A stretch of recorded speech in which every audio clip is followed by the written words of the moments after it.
Okay, and welcome back to the recap of the ninth game between Nepo and Dink of the World Chess Championship. It's currently in progress. Extremely complicated game in the Spanish opening. Black went for the Berlin, and White plays d3, leading to a classical, very similar to Italian game Torture.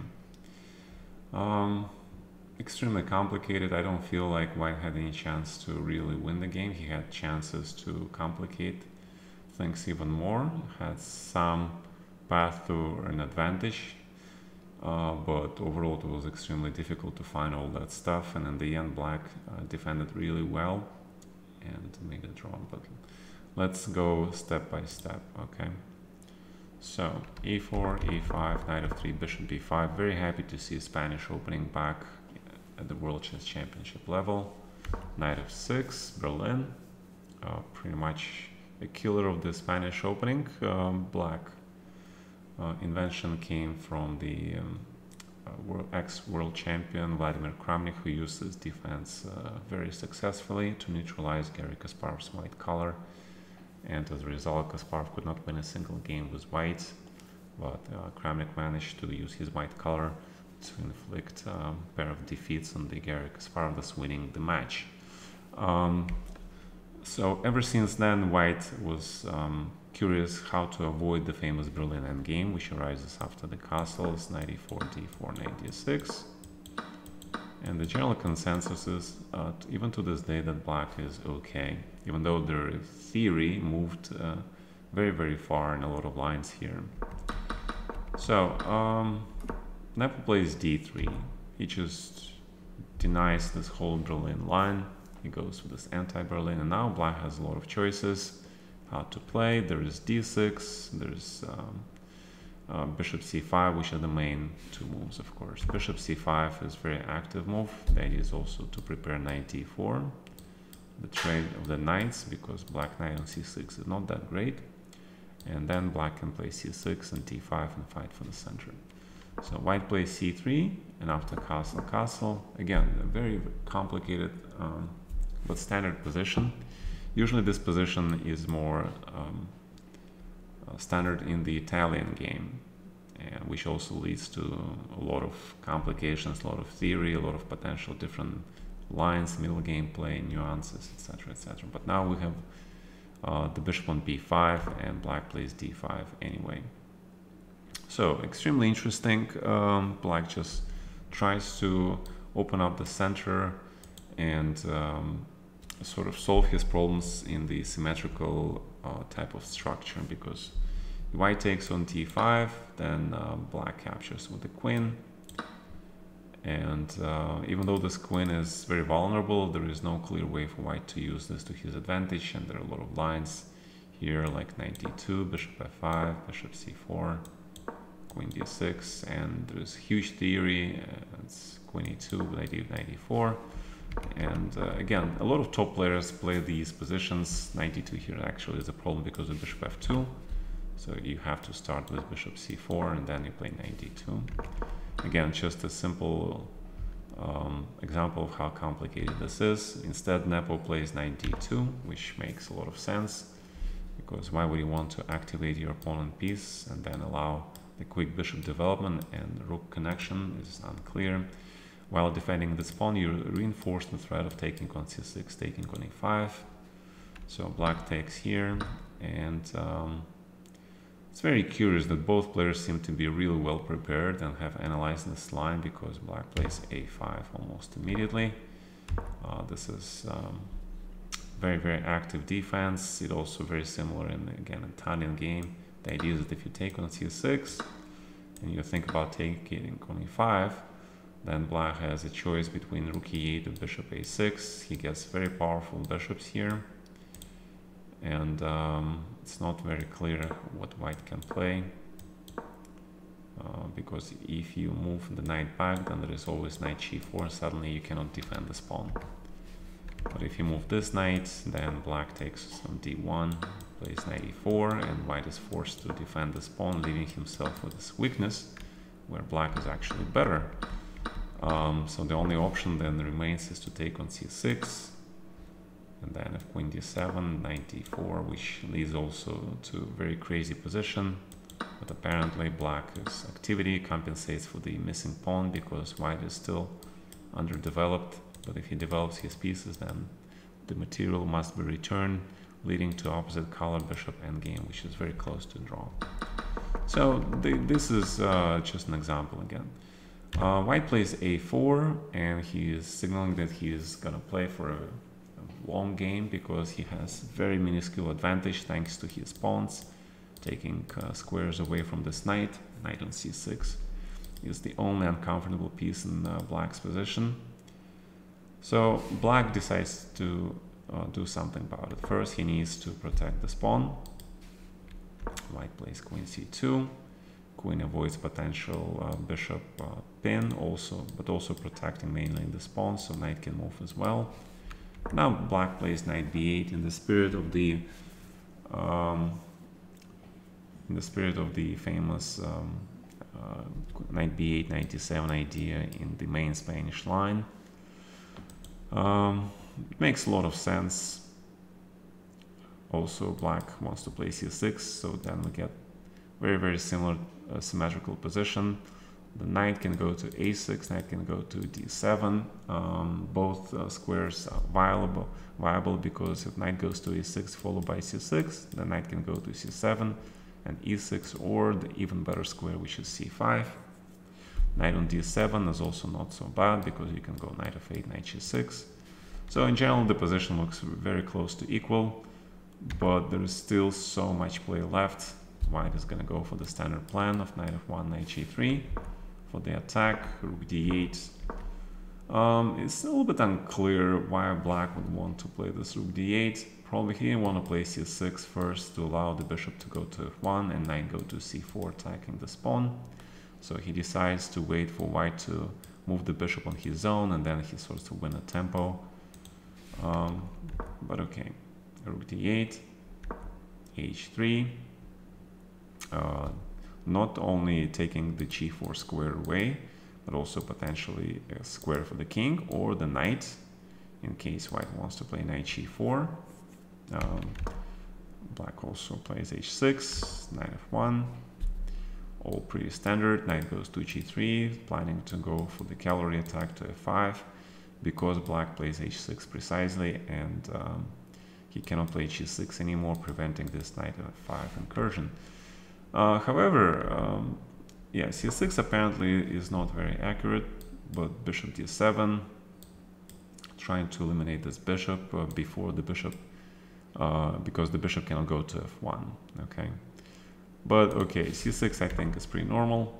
Bishop c4, and black now has to decide where he wants to move his knight. He plays knight a6, and there is a divergence in this symmetrical position. So knight a6, from here knight has only two options to play here and here, but you can also play knight d7, and if knight g3, it's still knight f8, because if you play knight h4 here, queen c7, knight goes to f5. Black can also play knight g6, and basically we have symmetrical position. In addition to knight g6, black can play bishop e6, and he's sort of neutralizing this very important bishop, while black bishop is on c5, hitting some important squares. So if white plays bishop f1, and suddenly, you know, black is forced to use the weak square on b3 thanks to this queen and bishop. So knight d7, knight f8 was perfectly playable, but the indecisive play knight a6. The advantage of having knight f8 is precisely because you can play bishop e6, and after the trade the knight can replace the bishop and also travel to these central squares. So I kind of like knight d7 f8 plan more, but knight a6 is perfectly viable. Knight g3, queen c7. Both challengers are playing for, you know, perfectly accurate and logical chess. It's very interesting that this match is not between the world champion and the challenger, but basically between two challengers, because the world champion has abdicated his throne. So yeah, it's a very rare match actually, but it's extremely exciting. Again, queen c7, moving away from knight f5, prophylaxis. Potentially black wants to play queen b6 and bishop to e6. It is a little bit unclear why white would play bishop a2, because black is looking to play bishop e6 in the future anyway, and with the bishop on a2, white limits himself to where this bishop can retreat. Okay, but on the other hand, what to do, right? The very logical idea is to play either knight h4 or knight f5. The problem with knight f5 is always that black has e4 chance, and then knight and pawn together with this bishop create very strong potential, especially if the knight goes later to d7, e5, the newly open square. And white also has problems now deciding where the knight should go. Together with this powerful bishop on c5, black position is perfectly fine. So white does not want to play knight f5 here, but if you play knight h4, which I think is more logical, black plan was probably to play rook b8 and go for b5, but exactly how strong is this plan? I mean, white can always play queen e2 and sort of stop this. Also, you can stop this thing. The other question is, can you just take on a6 and play this structure? Because you're doubling black pawns, but the light squared bishop is quite important. Also, the doubling pawns is good when you have knights, when you have the endgame. This is very, very far from the endgame, and black can create certain pressure on this pawn by playing queen b6. So you definitely don't want to take this knight. But queen e2 is very, very viable. You prevent b5, and you also bring queen closer to the king side. So I think knight h4 is still very viable. Bishop a2, and black plays b5 immediately, which is very reasonable. Now you're sort of playing the structure that often happens in the London system, and the idea is for black to play bishop f8, knight c5, create pressure on the queen side, and then keep pushing these pawns and getting some squares for your knight. So white is now forced to do something, and he plays queen e2. He wants black to force to take this pawn, then double the pawn and attack this pawn. Black plays rook b8, which I think is probably not the most accurate move. I still think black should consider taking here.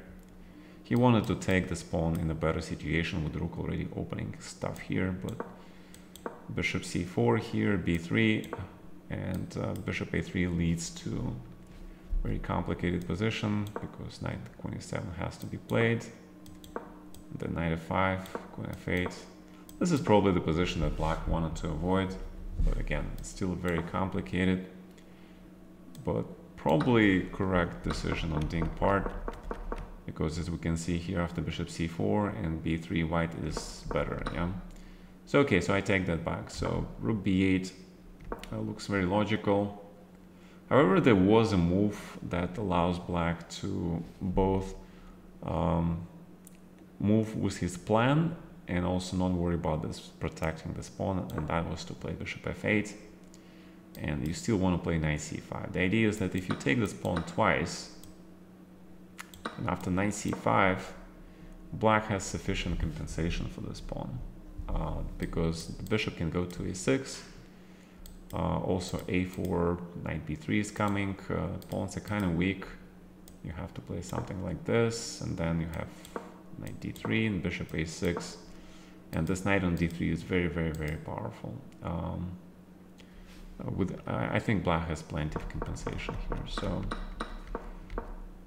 So bishop f8 was viable. He plays rook b8, and there is a small problem with this move, because you spend the whole tempo, and white launches knight h4 assault. The problem again is that there is queen f3 now, and the threat is to take on h6, using the fact that the knight is going to be unprotected if you recapture the bishop. Now black has a big dilemma to play knight c5 or take on a4, because if you move this knight, which doesn't really have many good squares to go, like knight h7, then white is going to play knight g6 anyway. Thanks to the spin, the king has no moves. You don't really play bishop e6 here, and if you play knight c5, there is this very interesting idea to capture twice on f75 c6 and go into the rook and pair of pawns versus minor pieces.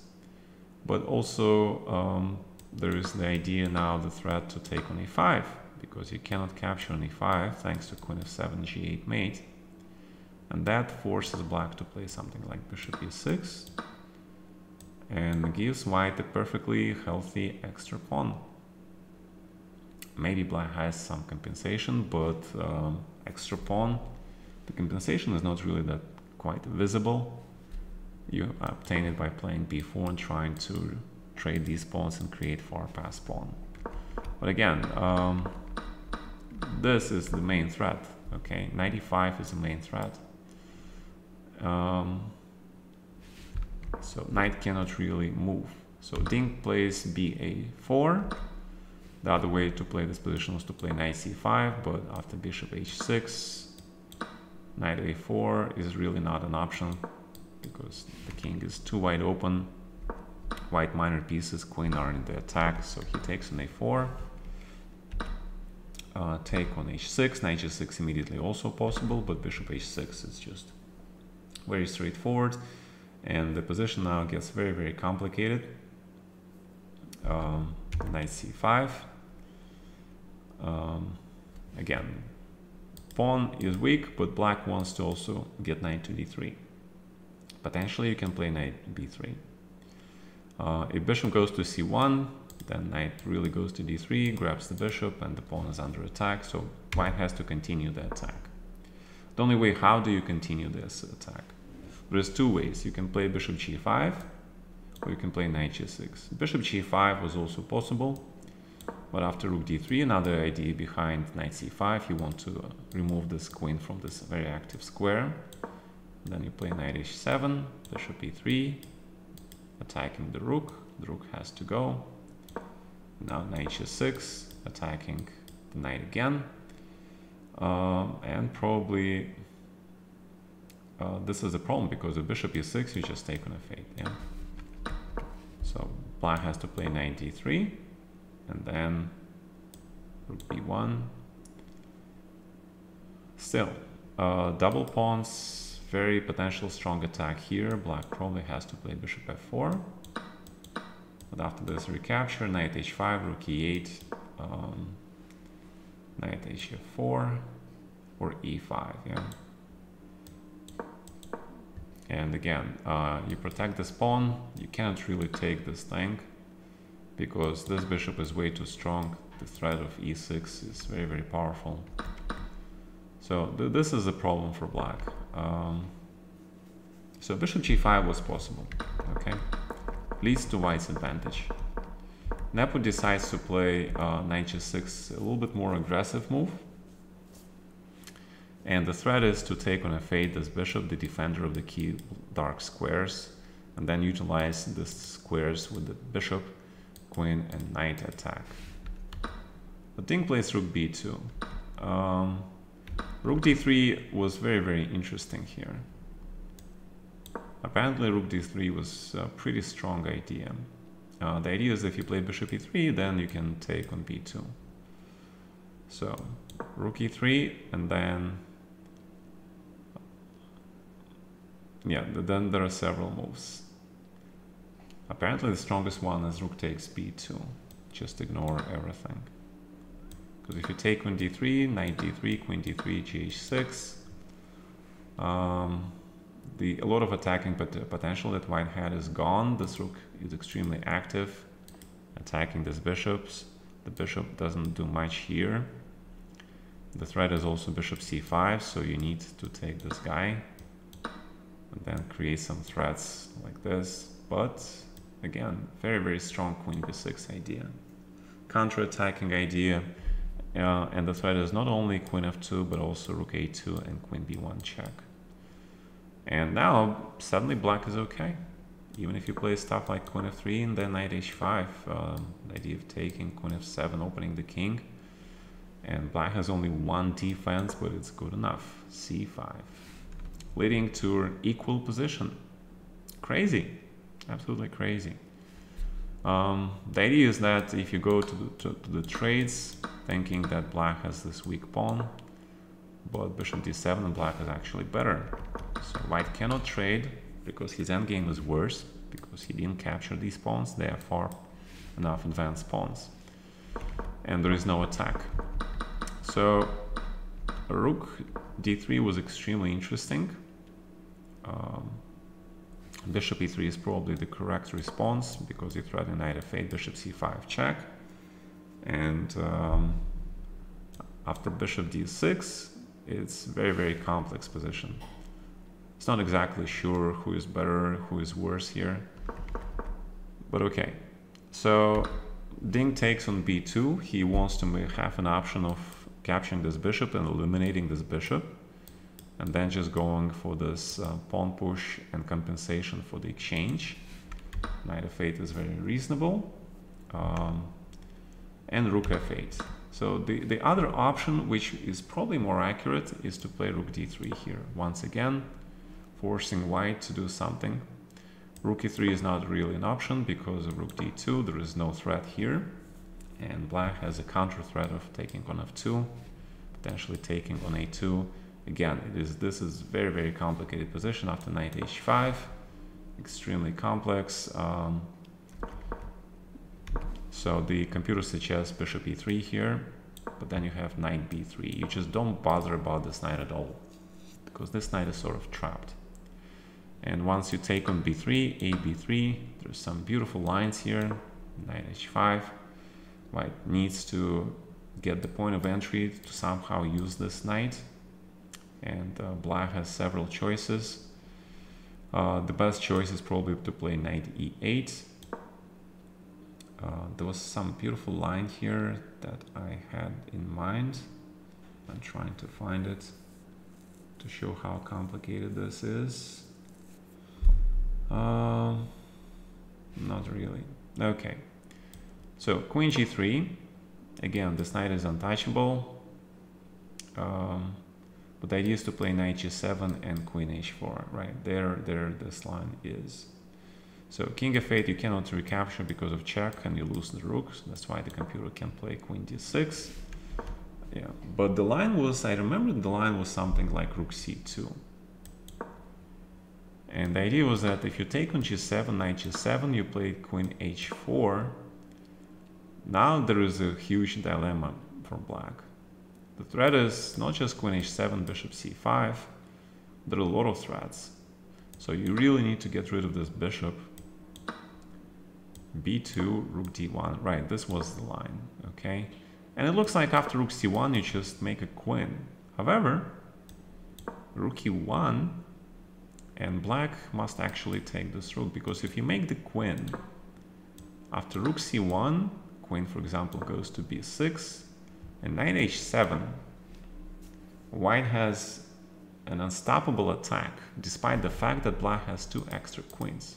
This position is actually mind-boggling because black has a queen and a bishop for the rook. For the mere rook you have almost an extra queen. But because the king is so weak, even apparently, you know, you have bishop, knight, queen, some pawns protecting this king, and it looks like you only have queen and knight attacking the king at the moment. But the fact that you have two queens is like, these extra queen is absolutely meaningless. This is absolutely amazing. White has rook cd1, rook e3, knight f6, knight g5, attacking threats to which even extra queen is extremely powerless. This is extremely unusual. Very unusual position. So black must actually take the rook on d1, and after rook d1 play knight e8. Okay, and then knight h7, it's still not over. Black has very strong pawn formation. If you have time to play a4, a3, black wins. But you don't have time. Because if you play a4 here, then king h2, and there is no defense against rook d3, rook g3, followed with a mate attack. Okay, so you have to play bishop e6, If rook d3 immediately, there is check. And if king h2, then bishop c4. That's how you stop this rook. And the whole point is, if you play rook d8, trying to go for this attack, black can just take this and take this knight. Okay, and this pawn is unstoppable. So the only way to stop this pawn is to play this, but then bishop b5, and you gotta make this draw now with the perpetual. So it's now white queen, white who has an extra queen, but because the pawn is so powerful, it's a draw. But wait, it's not everything. In this line, you have to play rook b1. You just want to gobble this pawn, and black can play queen b6. You cannot really attack this pawn, but you can create mating threats. So after knight g5, apparently, yeah, you have to play a4 now, and you're threatening a3, and you don't care about this situation here. And still, now you can play rook d1 again, and the black position apparently gets very critical. So the thing is here, apparently after knight g5, this is advantage white. So the question is, queen b6 or queen b7. That's why, you know, a human player would probably play queen b7 to keep an eye on the square, like for example knight g5. But can you play f6? But again, queen h5 is very strong. So after looking at all these crazy lines, we see how strong white attack is. Despite best play by black, there are some chances. And also black has a lot of options here. Instead of rook c2, you can also play rook a2, rook d2, the same idea to play b2. And this is very much in the spirit of Kasparov versus Karpov matches, where Garry Kasparov sacrificed his entire queen side to attack his opponent. And it was a question where, what is stronger, the attack or the potential counterplay? And the attack on the king actually trumps everything else. So in the game, Ding plays rook f8. He just wants to grab the knight, but now that leaves white with an advantage. This was an inaccurate move, but apparently bishop c4 was very strong. All right, since this is the recap, not the detailed analysis, I'll just point out that there are some additional lines for white. One of the lines is that you can play queen e3, but it doesn't lead anywhere because of this familiar motive now, where the counter threat to the pawn on f2 leads to the trades, and after bishop c4, bishop a6 or bishop e6. It looks like black pawn structure is horrendous, but in fact this is not so easy to use because black successfully defends this important pawn, and knight goes to c5, leading to a very close, almost equal position. Still a little bit advantage for white, but it's probably a draw. So bishop g5, bishop c4 maybe a little bit more accurate, but bishop g5 is very human. And now black makes a mistake. It's not very obvious, but the rook supposedly belongs on c2 actually, with the counter threat of rook c3 or knight b3. For example, if you played bishop a3, now there is knight b3, and take on f8, knight f8. Black recaptures the exchange, because if you capture this knight, these pawns get too strong and black probably wins the game actually. So you don't play bishop a3, and you gotta play probably something like bishop c4, but after knight b3, knight c1, you recapture this knight, but black sort of trades everything, and if you take, then there is a threat to f2, and black is actually quite fine. So rook c2 was more accurate, rook b5 is inaccurate, bishop a3. Now white managed to get the blockade on these pawns. He has pair of bishops, he still has an attack, and black must do something.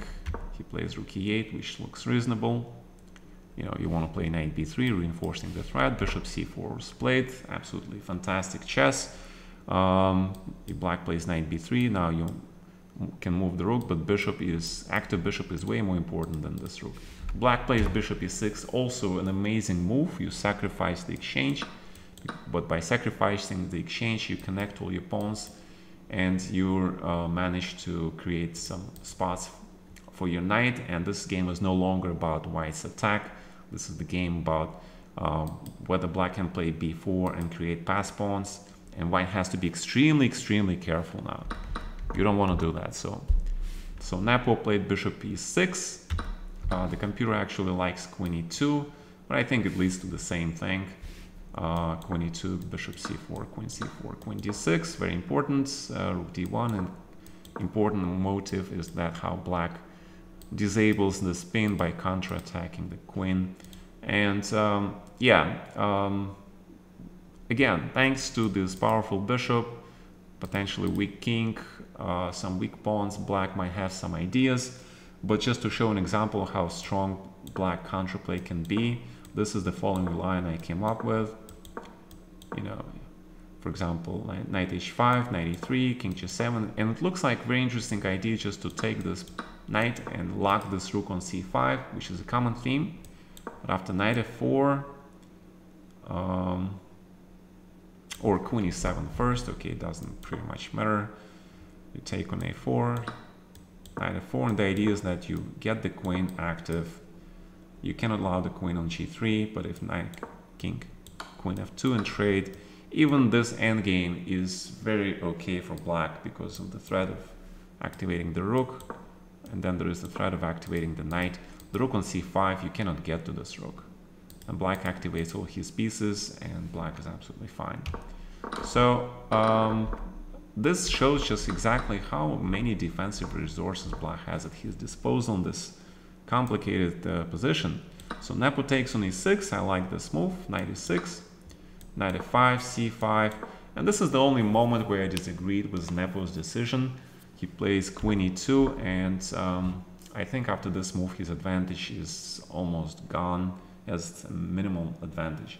He had to play bishop c1, and he still has to maintain, because of his majority advantage, pawn majority advantage, piece activated, and queen, there's still possibility that you can have this attack on the king. At the same time, you can hold black pawns here.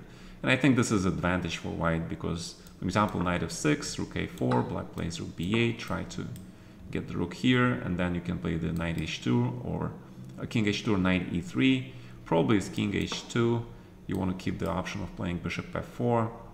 And this combination where you have the possibility to harass black king and attack these pawns and use the open square files, it leaves white with this nagging advantage, because potentially you can transpose into the trace here and into the endgame at the most favorable situation. It is extremely complicated though. But queen e2 means that you transfer the weight of the game now to the positional strategic way, where you focus on recapturing these pawns and playing a slightly better endgame. But Ding defends absolutely perfectly. He plays queen c6, rook b3, counterattacks the pawn, queen finds the perfect square, and now it's counterattacking this guy, and Nepo has to take on a4, because if you play f3 and then knight can potentially go to b6. So he takes on a4, decides to simplify the matters, but then it's a massive exchanges after rook c3, bishop e5, and rook b4. Very strong move, further forcing simplification, rook e4, knight e4, and this is basically equal position. The only thing is after rook a4, Ding decides to go knight d4, get rid of this bishop. He doesn't want to risk any stuff like knight g5, where white rook can go to g4, for example, like this, and rook g4. He doesn't need this, okay?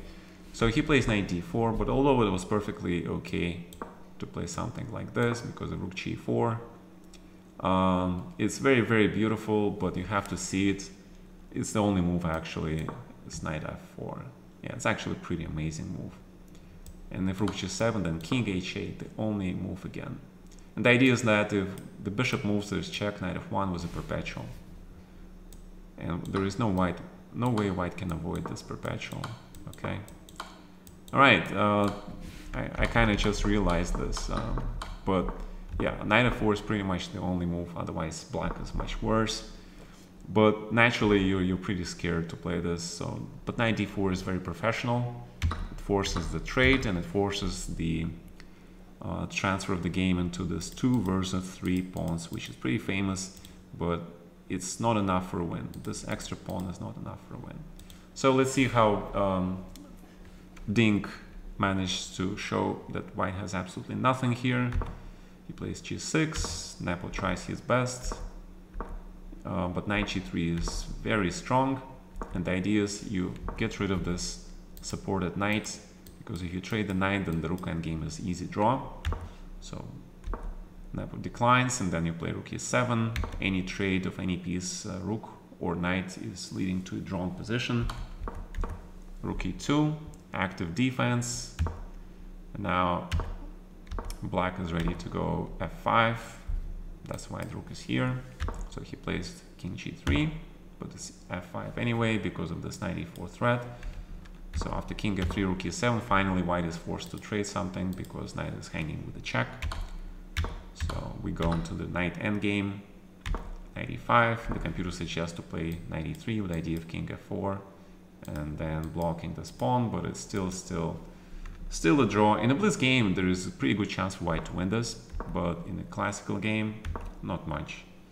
So h4 just admits that you know, white is going for trades, and the more trades you make, the more chances for black, less chances for white to win this game actually. King g5 runs into knight e4, knight f2. It was an easy draw, but that means black king drives to f6.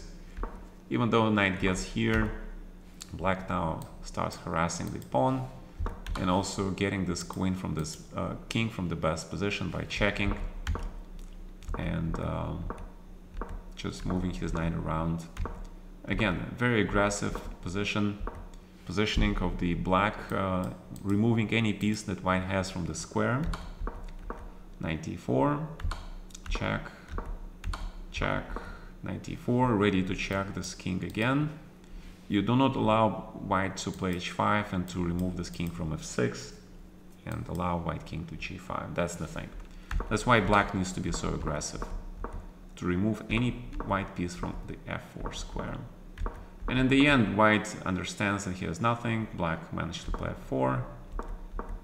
And now there is the tempo game. If you play king h5, then after king h3, you're lost because you're in Zugzwang. But if it is white to move, like king h3, king h5, then white has to move his knight and admit the knight's entrance. Okay? So knight e4, knight f3, knight here, and the players agree to draw in this absolute drawn position. Again, a tremendous struggle between two fighters. They playing right until the very end. They navigated the complicated waters in the middle game, which even Engine had, you know, big difficulties evaluating correctly because of so many factors that have to be weighted in, and you cannot evaluate those factors immediately. Whenever there is an attack on the king and whenever there is material compensation going on the other flank, it's very complicated. Even for the engine, you have to let it stand like for a day maybe, then you get most accurate analysis. So I'm just touched upon the critical situations I think which were in this game. And again, a magnificent game with no clear win for white. Amazing defense by black. And I hope you enjoyed the recap, and looking forward to the next game recap. Have a good day, everybody.